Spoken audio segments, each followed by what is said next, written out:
Vamos a presentar el caso de una disfagia, una recidiva de una hernia hiatal gigante. Es un paciente de 51 años, trabajador de la construcción, que es enviado desde la Policlínica de Gastroenterología por vómitos diarios de alimentos sin digerir. Como antecedentes del paciente tenía una hernia hiatal de larga data, esto el paciente lo sabía, con una enfermedad por reflujo gastroesofágico, un tratamiento irregular con omeprazol, un dolor torácico atípico y un adelgazamiento de leve a moderado de 5 kilos, producto de esa intolerancia digestiva alta. En la imagen de la derecha ya nos vamos imaginando el problema que nos vamos a encontrar con el paciente ante esta superposición a la silueta pericárdica de la imagen de la hernia hiatal con nivel hidroaéreo. Este es el topograma o survio de la tomografía que vamos a ver después. Para valorar a la hernia, solicitamos una fibrogastroscopía que muestra un esófago sin lesiones de esofagitis, un estómago que está prácticamente por entero dentro del mediastino, una gran hernia hiatal que compromete el fundus y la mayor parte del cuerpo, aunque se puede franquear al duodeno 2 con cierta dificultad. Y la tomografía la muestro aquí, vemos lo que nos anticipaba el topograma, una imagen retrocardiopericárdica del estómago distendido con un nivel hidroaéreo, la vuelvo a pasar porque pasó medio rápido, y además con contenido visceral colónico por topografía y después siguiendo la tomografía por el colon transverso y el epiplón.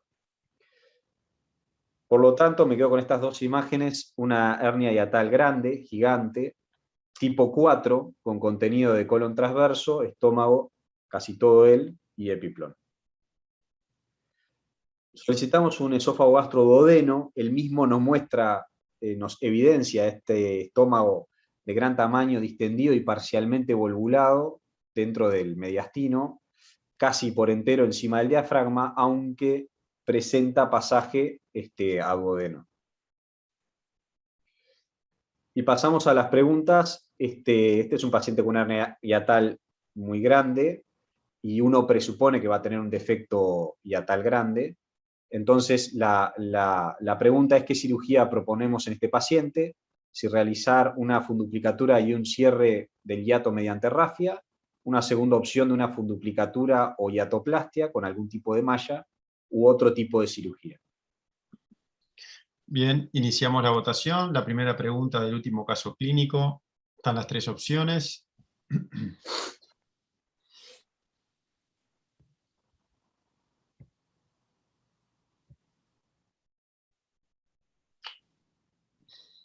Bien, les voy a compartir. Finalizamos, compartimos los resultados. Bastante parejo, 56 Parejo. a 44%. Bueno, Deja muy bien. compartir, Martín. Adelante. Seguimos. Bueno, este es un video de la primera cirugía a la que sometimos al paciente. Recuerden que en este caso todavía no tenemos la recidiva, que va a ser el problema que vamos a ver después. Así ponemos los trócares nosotros. Era un paciente de hábito pícnico, y el propósito de mostrar este video, que es breve, es triple. Es, por un lado, ver el defecto hiatal que tiene, que es de gran tamaño.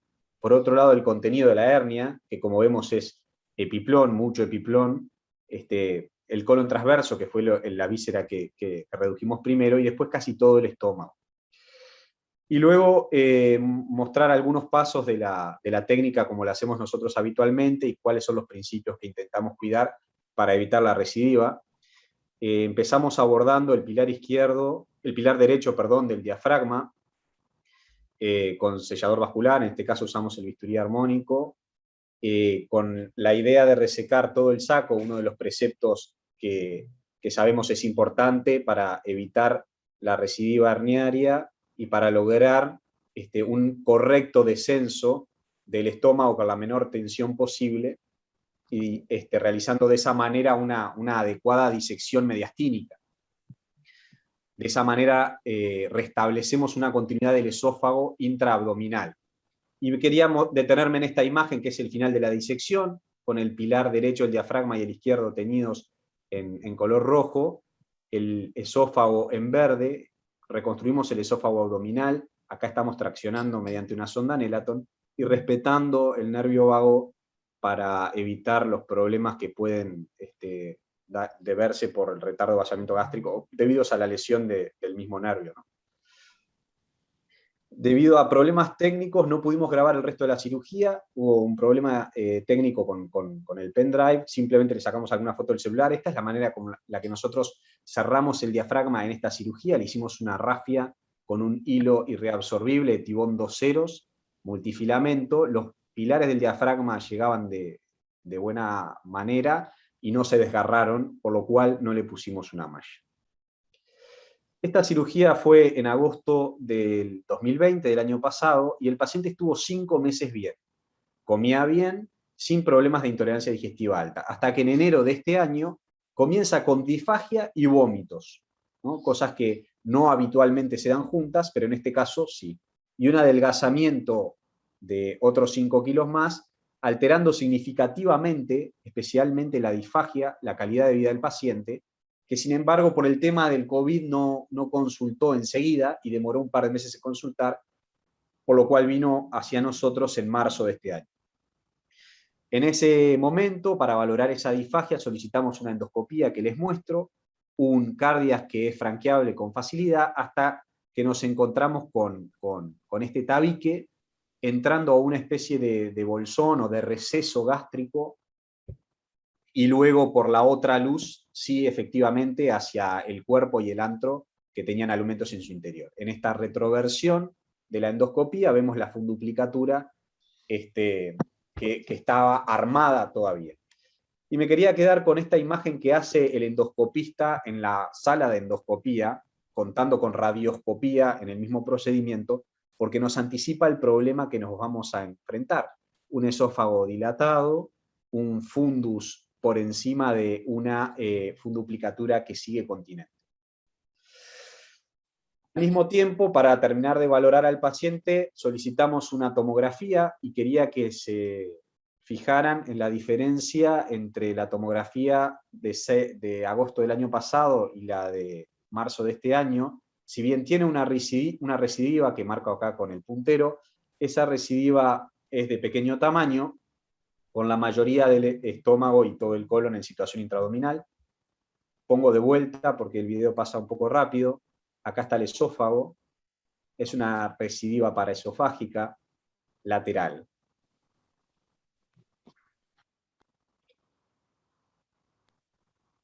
Y el tránsito, le pido perdón a Marcelo, no tengo la fase dinámica del tránsito, pero se ve un esófago algo dilatado, con pasaje hacia la cámara gástrica y por encima de la bóveda diafragmática el fundus gástrico, y esta incidencia que es especialmente interesante y demostrativa del problema que nosotros esperábamos con este tránsito encontrarnos en este paciente, un esófago en el cual el bario pasa correctamente hacia el estómago, una funduplicatura continente, pero con una recidiva del fundus gástrico por encima del diafragma. Y la interpretamos como este tipo de recidiva diafragmática, en la cual observamos dos componentes, uno que es una recidiva de la hernia hiatal paraesofágica con la unión gastroesofágica dentro de la cavidad abdominal, una funduplicatura continente, pero técnicamente hecha quizá por debajo de lo deseable. Cuando nosotros interpretamos que cuando el paciente come y este fundus gástrico se llena de alimentos, comprime o desplaza el esófago dándole disfagia. Pasamos a la segunda pregunta, si considera necesario algún otro estudio preoperatorio ante este paciente que tiene una recidiva de hernia hiatal con disfagia. Una pHimetría, una manometría, una ecografía de abdomen o ningún otro estudio. Bien, damos paso a la segunda pregunta. Ahí pueden votar.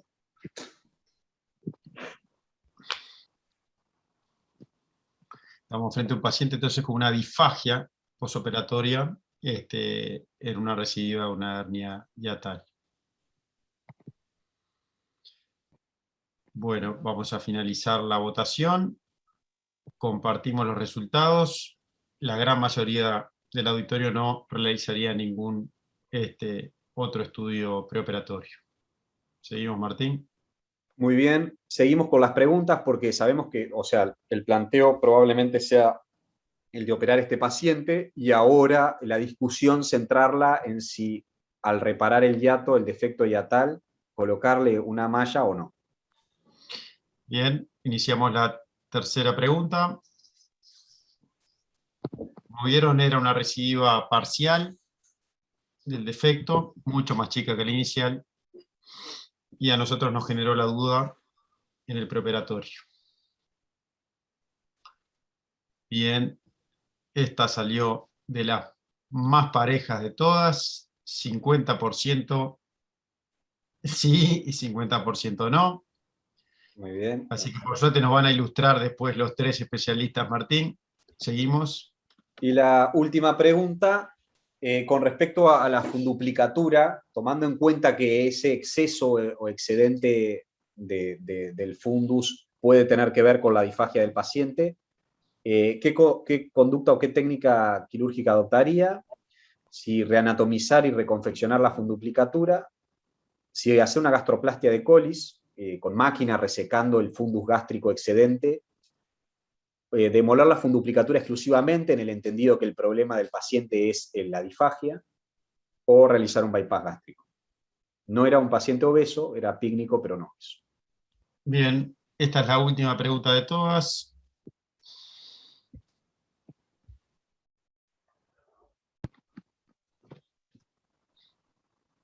Bien. Vamos a ir terminando entonces con la votación.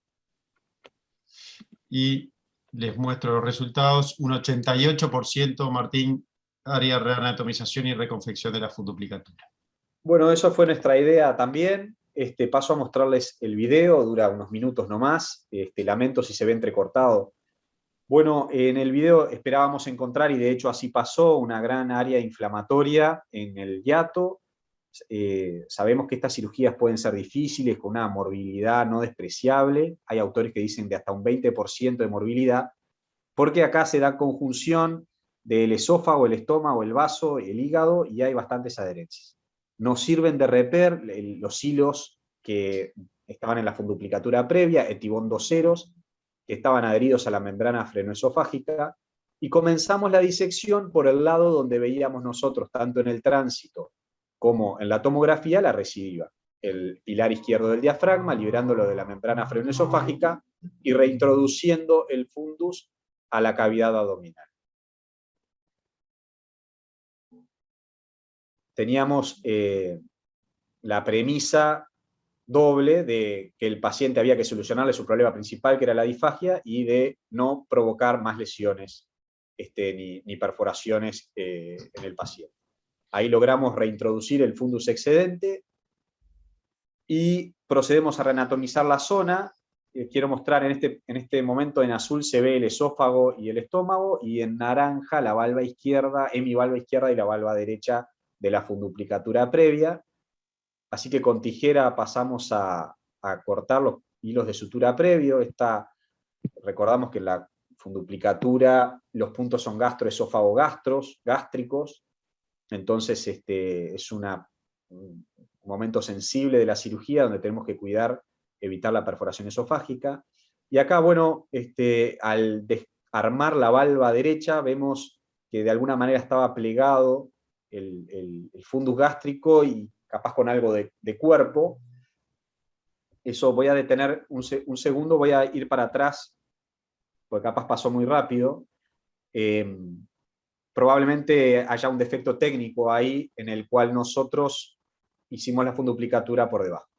Acá les quiero mostrar el defecto, que era pequeño, que era lateral.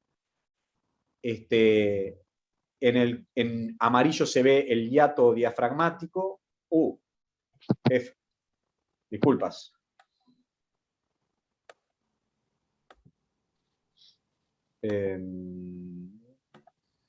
Aquí. En amarillo se ve el hiato diafragmático. En en color naranja el pilar izquierdo, parte del pilar derecho, y en azul el esófago. Y lo que hacemos es cerrar el pequeño defecto hiatal que tiene, que es entre 2 y 3 centímetros, con una rafia de tibón 2 ceros, también hilo irreabsorbible. Decidimos no poner malla y no exploramos en demasía el pilar derecho del diafragma, que tenía el hígado pegado, y la valva derecha de la funduplicatura adherida en ese lugar, sin recidiva. Sin recidiva a derecha, ¿no? Es el segundo punto que damos al hiato, y con ese punto ya solucionamos el defecto diafragmático, y luego reconfeccionamos la funduplicatura yendo más arriba en el fundus gástrico, haciéndola sobre el esófago abdominal, y con la premisa de que quedara sin tensión o floppy, como se dice coloquialmente, para no provocar disfagia en un paciente que venía con disfagia. Para eso hicimos 2 puntos de hilo irreabsorbible.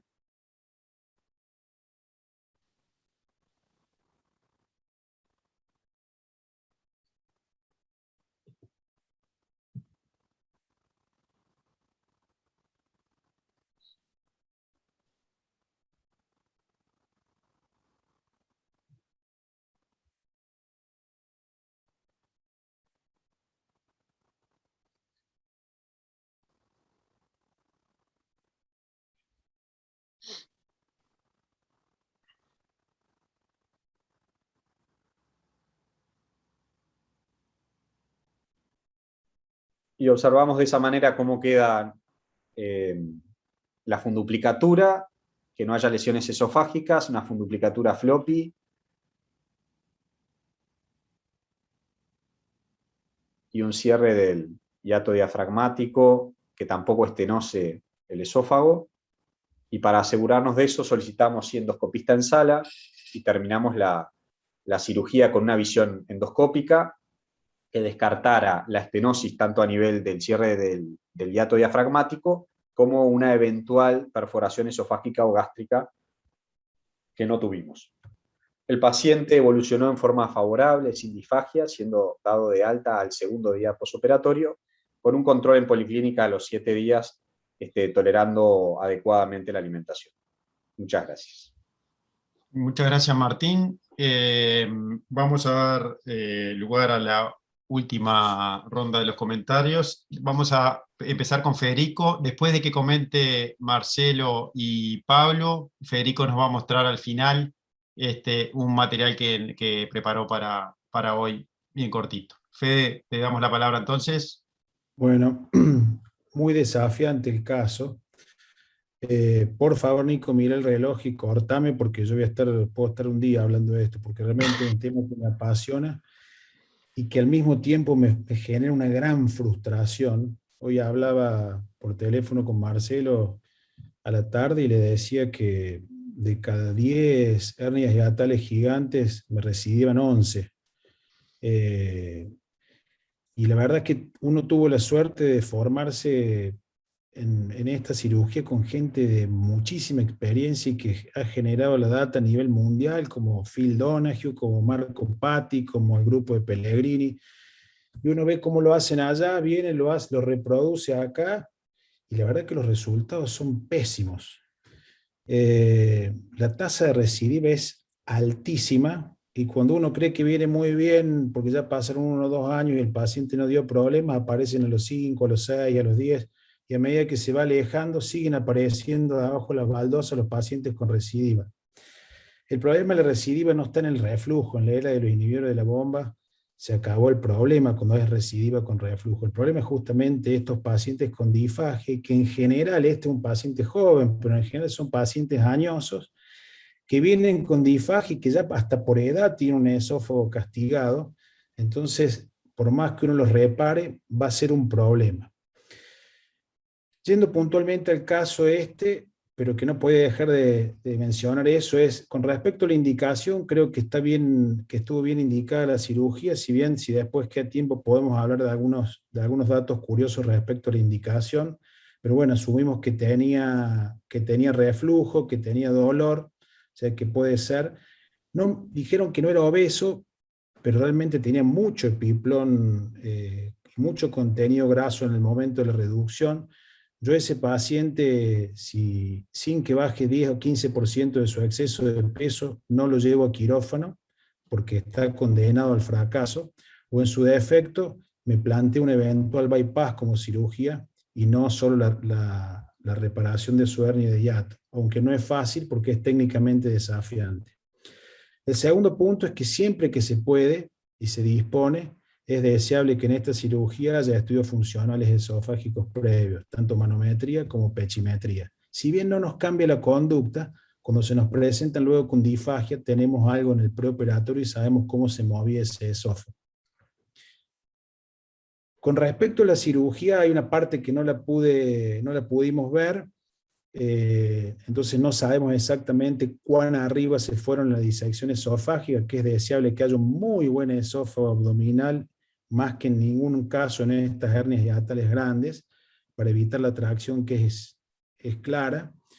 Dentro de los casos, a veces son hernias muy grandes, que cuando uno ve el tránsito y ve la tomografía, se asusta, pero cuando entra el hiato es pequeño, los pilares son gruesos y no presentan mayor desafío, pero después están estos casos, que claramente era desafiante, porque si bien tenía buenos pilares, eran más que aceptables, era muy, muy amplio y seguramente eso cerró con tensión, no lo pudimos ver. Siempre también es deseable calibrarlo, no sé si la calibraron o no, sobre todo cuando uno está en el inicio de la curva, no sé si en este caso se calibró con bujía, en nuestro caso siempre que se puede lo hacemos con bujía de 52 French. Y con respecto a la recidiva, que creo que no hay nada para cuestionarse, y a la disfagia, no creo que la disfagia, no tenemos el video para ver el momento, por eso siempre es importante tenerlas grabadas y guardarlas en el tiempo. No tenemos el video para ver si fue correcta el momento de la selección en la confección de la valva, que en estos casos es justamente donde nos equivocamos más, porque como son hernias muy grandes, la anatomía está muy alterada, es tediosa, y llegamos a la confección de la valva 1 hora y media, 2 después, cansados de cerrar los pilares y demás, y medio que nos relajamos y en el momento agarramos, hacemos la shoeshine maneuver, tomamos y nos equivocamos y tomamos cuerpo o cara anterior, y ahí es donde tenemos el problema. En el esquema que mostró el doctor recién, ahí en realidad había una combinación de cosas, porque en ese esquema estaba una mala confección de la valva, que siempre tiene que quedar bien horizontal, tenemos que ver los vasos cortos que se seccionaron y exponerlos y mirarlos bien para que sea bien simétrica y no oblicua, y la recidiva en sí. No creo que la falla haya estado de ninguna manera haya estado vinculada a la confección de la valva, si bien no estuvo en la cirugía, porque la disfagia uno lo hubiera esperado de inicio y temprana, porque eso funciona mal de entrada. Esto seguramente es un efecto distorsivo por la migración que hizo, y de ese efecto y migra por cara posterior el estómago hacia anterior, y da ese efecto que parece que estuviera cruzada, si bien es lícito haberla confeccionado nuevamente. Y con respecto a la recidiva, en general ese es el lugar donde recidivan. Yo me hubiera quedado un poquito más tranquilo, también liberando el pilar derecho y viendo que mi esófago quede bien abdominal.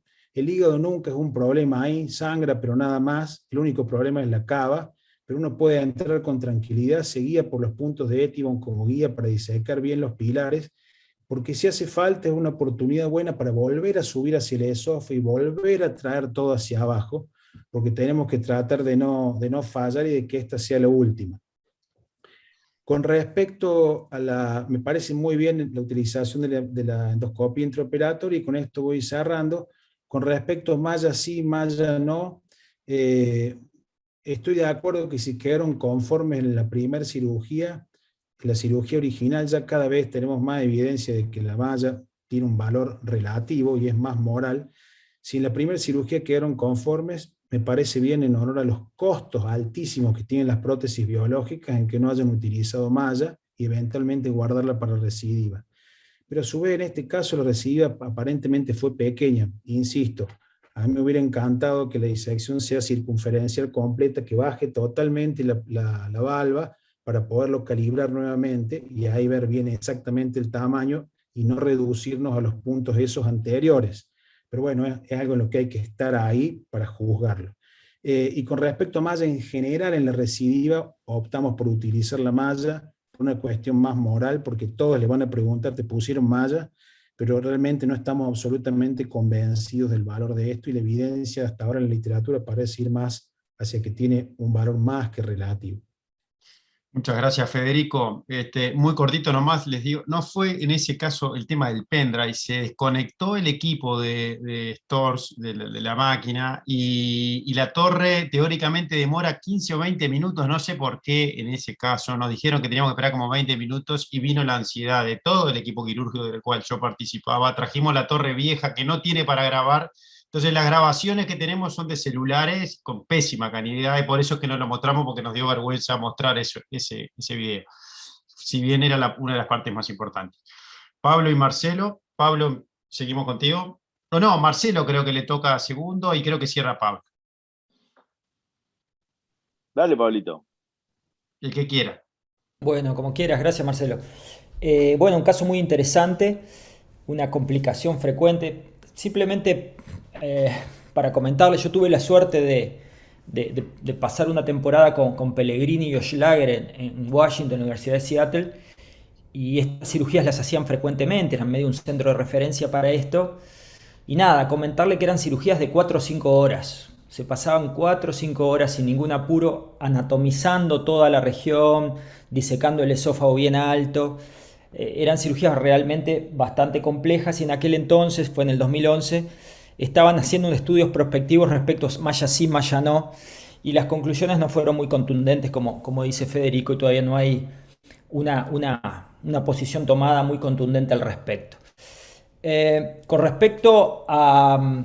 Vos, Martín, mencionaste muchas veces funduplicatura continente. Yo creo que era una funduplicatura que estaba deslizada, un telescopado, que estaba subcardial, de modo tal que la complicación postoperatoria de este paciente es doble. Además de la rehernia hiatal, que fue pequeña, lo que tenía fue un telescopado de la funduplicatura hacia el estómago, lo cual fue seguramente uno de los elementos por los cuales el paciente tenía disfagia.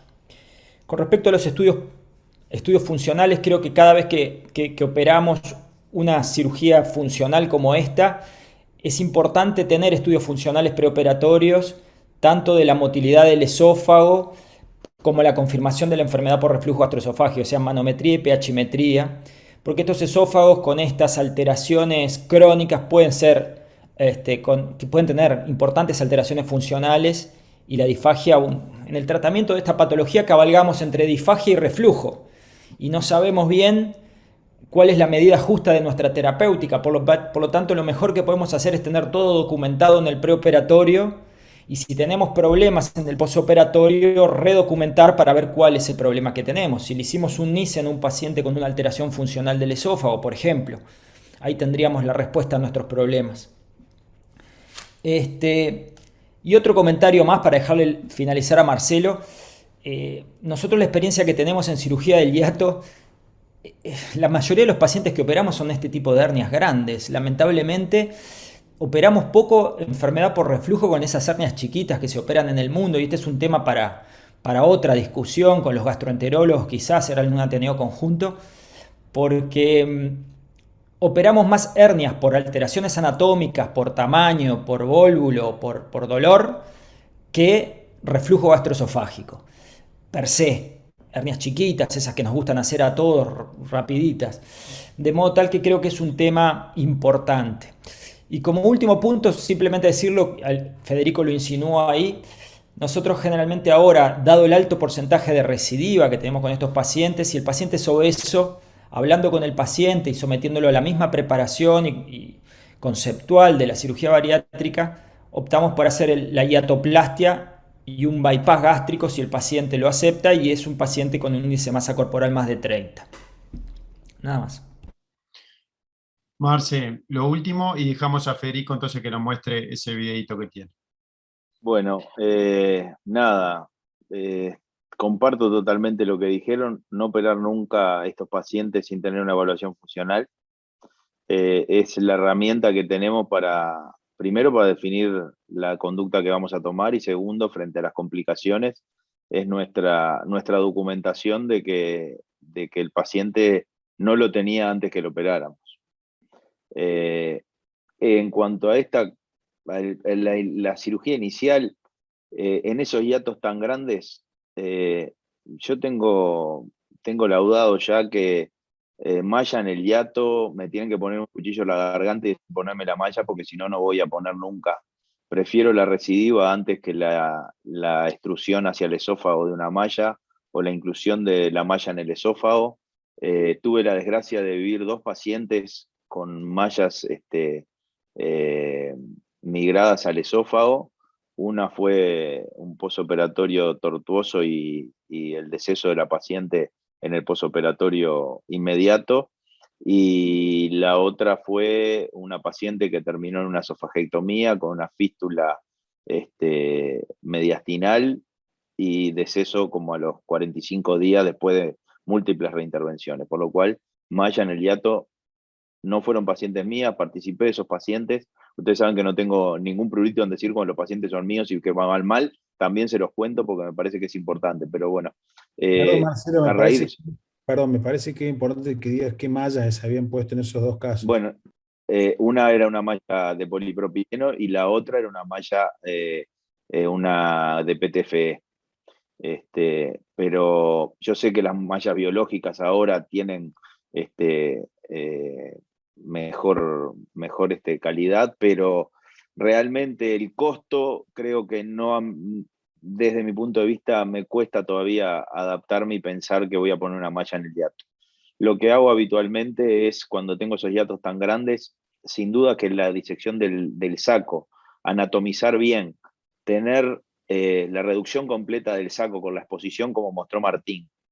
Creo que lo otro que dijo Federico, la longitud del esófago abdominal es fundamental, por lo cual hay que ir lo más arriba que uno pueda en la disección, sobre todo en estas hernias grandes, que gran parte de la disección ya la hizo la propia hernia, el saco y todo. Entonces hay que ir bien arriba, sacar el saco y llegar lo más arriba posible para tener mucho esófago abdominal. La hiatorrafia en estos de hiatos grandes en general, les pongo un parche de PTFE de cada lado, corto una prótesis de 8 milímetros a la mitad, y pongo una mitad y una mitad apoyada en cada pilar, y ahí apoyo los puntos en X del etibón, fundamentalmente para evitar el desgarro del diafragma al momento de atar, o de los pilares de diafragma al momento de atar. A la recidiva, sin duda que esa recidiva está vinculada a la migración, la telescopación, como dijo Pablo, pero también porque probablemente fue una funduplicatura que se hizo en un lugar no adecuado, porque si no el estómago no tiene por qué rolarse hacia arriba. Entonces creo que fue más me da la sensación de que al momento de hacer la Susan Maneuver, probablemente por un tema de cansancio, de más relajado, como dijo Federico, podemos cometer esos errores. Experiencia también sin ningún problema. No, es que estoy convencido de que es así, ya lo hablamos.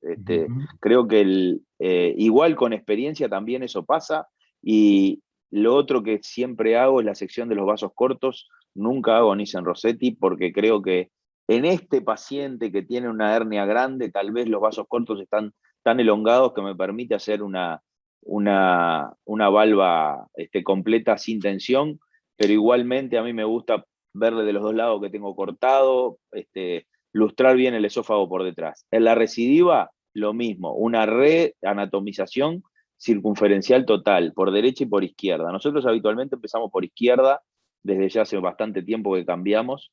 Empezamos por el pilar izquierdo en la cirugía original, y en la cirugía de recirugía en general empezamos por el lado derecho. siguiendo el plano del pilar derecho. Sangra un poco, sí, mucha gasa, el esófago, el hígado babea, pero no hay grandes problemas vasculares y no nos atropellamos la cava, por supuesto. Hubiera anatomizado de vuelta, hubiera bajado el esófago bien, hubiera otra vez lo mismo, liberar la valva toda entera, soltar el fundus para el otro lado y rehacer la valva en el lugar preciso. Sin duda que la calibración con el endoscopio es fundamental, y sobre todo porque la insuflación del estómago y del esófago me permite hacer una prueba neumática para estar seguro que no tengo ninguna perforación de esófago que me haya pasado inadvertida. Al honor del tiempo no hablo más. Federico, tu tiempo. Vemos eso. Sí, es súper corto, dura 2 minutos. Le agradezco al doctor Andrada, jefe de residentes nuestro, porque esto se lo pedí anoche. Estás muy sucinto, voy a compartir pantalla. ¿Algo o podés hacerlo solo desde ahí? Si A no, ver, los residentes ayudan. a ver. No, Federico tiene residente como la quirúrgica B y como lo de la quirúrgica 1, que laburan como locos. Excelente, entonces. Bien, Ahí se ve ¿está viendo perfecto, ahí? Rico, sí, ¿se ve? Bueno, les cuento rápidamente, como les decía, dura 2 minutos porque son nada más que las fotos prácticamente estáticas de las situaciones que se fueron dando en esta paciente. Porque les decía que, a ver, si nos ponemos a hablar de complicaciones en cirugía herniatal por este tipo de hernias, haciendo honor a lo que dijo Pablo, lamentablemente no nos llega la hernia pequeña que regurgita, sino que en general el gastroenterólogo deriva o la hernia hiatal gigante, o el paciente para cirugía de reflujo que no tiene reflujo. Es decir, el paciente con dispepsia, con trastornos funcionales, psiquiátricos, y a ese es el que manda para hacerle cirugía antirreflujo y es el que fracasamos seguro. Esta era una paciente muy sintomática y con dolor. Como les decía, complicaciones hemos tenido muchas intraoperatorias. Por ejemplo, en el momento en el que mostraste para pegarse al pilar para disecar el saco en hernias deslizadas, hemos perforado el estómago. O por ejemplo, nos ha pasado, algún día se los mostraré, de esos pilares que uno va cerrando tensión en hernias muy grandes y que en un momento dado, cuando están terminando los puntos, se desgarró totalmente el pilar derecho y quedó pegado al pilar izquierdo del otro lado y nos quedó una hilacha al lado de la cava y no teníamos más nada y era un hiato del tamaño como el que empezaron. Es decir, a veces son técnicamente muy desafiantes, a veces bajan muy rápido y uno en 1 hora terminó la cirugía, a veces son técnicamente muy desafiantes. Esta era una mujer que, como les decía, estaba muy sintomática, había hecho dolor, tenía reflujo importante, con una hernia hiatal grande, como ven, más pequeña que la que presentaron ustedes, pero tenía un tamaño considerable, pero que tenía pilares muy buenos y no era un hiato tan grande. Fue una cirugía que nos dio un poquito de trabajo porque fue tarde, en un día complejo, y cuando estábamos liberando el saco por acá arriba, porque no era el propósito, incluso se nos desgarró un poquito el esófago, se nos laceró un poco sin perforación, por eso que estoy justo mirando ahí arriba. Cuando terminó la cirugía quedamos conformes, se calibró el esófago con bujía como hacemos siempre y no había quedado a tensión, eran, como les decía, pilares de buena calidad, cerramos de la misma manera con puntos de Etibond. Era una valva que cumplía con los conceptos que uno desea, una valva corta, bien floja, con un buen esófago abdominal, y la verdad es que quedamos muy conformes. Por suerte disponíamos de malla y de endograpadora y todo, pero a cómo había quedado no juzgamos que fuese necesario luego en esta cirugía. A los 10 meses la paciente consulta por disfagia con este tránsito, con la clásica. Fíjense que la recidiva es muy parecida a la que presentaron ustedes de ese lado.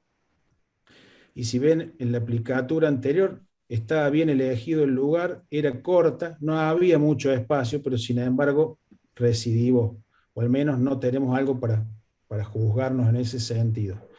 Entonces llegó con este tránsito, decidimos reoperarla por disfagia, esto era los 15 meses de la cirugía, tenía algunas adherencias, ven al hígado, ven que, como les decía, fíjense que el hígado está todo despegado ahí, sin embargo no generó un problema, pero creo que hay que liberarlo completo. Ahí ven cómo nos vamos al pilar derecho, se libera todo. Y en este caso sí pusimos una malla. Aclaro que coincido con Marcelo, PTFE, Igor, en hiato es prohibitivo, es off-label y nadie los va a defender de eso. No nos tenemos que sentir tentados porque como la otra es de alto costo, a lo mejor el financiador o el paciente puede pagar esa y ponerle esa es mejor una no malla que una mala malla. En este caso es la malla que cumple con todos los criterios que uno desearía en cuanto a biológica, de reabsorción lenta y demás. Creo que era no me acuerdo si una BioA o una Surgisis. La paciente anduvo muy bien, pero tránsito nuevamente, y fíjense, ahí están las grapadoras, volvió a migrar cuando habíamos quedado absolutamente conformes en la primera y en la segunda cirugía. La paciente no tenía obesidad, no tenía un sobrepeso marcado, y tenía en este caso ya una disfagia importante, por eso renicen, y esta fue la cirugía en la que entramos, esto tendrá unos 2 meses, y ahí el comentario respecto a las prótesis, me detengo un segundo, en este caso que era una malla biológica, y nos tocó reoperar 2 casos, uno más tardío y otro agudo, hiperagudo a la semana de la cirugía, a los 5 días, que cuando uno le hacía el tránsito, que fue reoperado en la malla en la segunda oportunidad, reoperado por recidiva, cuando uno le hacía el tránsito tenía la imagen de una calasia. Y cuando entramos, encontramos un pegote espantoso secundario a la malla, y en este caso también, esto está muy, muy sintetizado, pero realmente tiene un nivel de adherencia muy importante. Acá se ve la malla, que está como plegada, y de acá vamos a sacar la residuo que residió prácticamente en el mismo lugar, y la vamos a volver a traer. Nosotros no hacemos puntos al esófago, y en general no hacemos puntos al hiato, porque así lo aprendimos. Ahí ven cómo está el hígado todo pegado, y así queda al final de la disección. Ven que tiene algo de tensión esos pilares, por donde migró nuevamente, le dimos un punto, fíjense la sangre, porque esto era transhepático, todo este sector, fue realmente muy demandante, quedó nuevamente un buen esófago, y en este caso lo que hicimos, y dijimos que no volvemos nunca más, es que le hicimos un punto a la valva de aquel lado. Fíjense que el esófago es aceptable, miren cómo está el surcis ahí todo pegado en el hígado, porque realmente fue muy demandante técnicamente.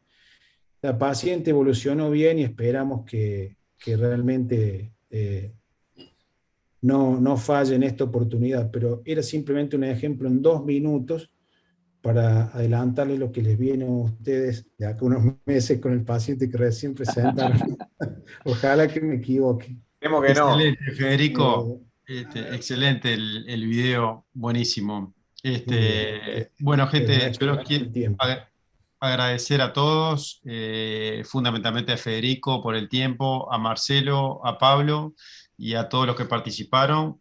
Creo que fue bastante dinámico y bueno, a nosotros lo de la Clínica Quirúrgica B nos sirvió un montón. Así que muchas gracias a todos. Marce, ¿querés decir algo? No se olviden de Narbona en la recidiva. Bien. En el pasaje para mantener el estómago en el abdomen. Es algo que ninguno de nosotros está muy acostumbrado, por lo menos los de mi edad para abajo seguro que no. Pero es una técnica que a veces es una buena ayuda. Por lo pronto, antes de una malla, una Narbona.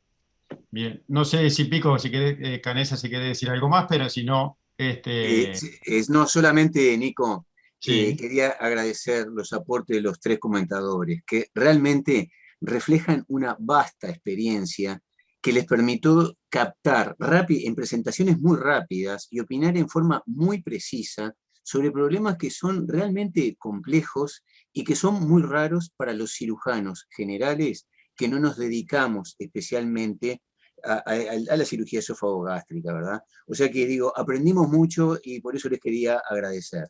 Nada más que eso. Muchas gracias a todos. Estamos en contacto. Gracias, Federico. Un placer, nos vemos. Chau, chau. Muchas gracias, hasta luego.